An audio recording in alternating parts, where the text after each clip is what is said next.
korohereza umwenegihugu kugira ngo ashobore kwandikisha itongo ryiwe, ashobore kwandikisha uburenganzira afise kuri iryo tongo, kugira ngo ya matati yamavuka afatiye ku myumvikano itanditswe na hamwe, ku myumvikano itamenyekanye, ashobore guhera.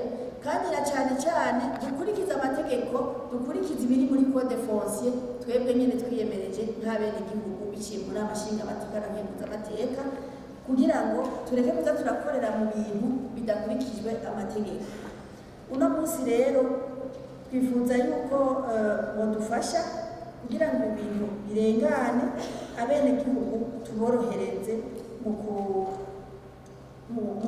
kugira ngo bagire enregistrement y'amatongo, kuko ayo matongo enregistrement iyo uyikoze uburenganzira bwawe buboneka, n'iyo ugiye gusaba ideni barakunyarukiriza kuri guha kuko ufise urupapuro ruzwi n'amategeko rwemewe.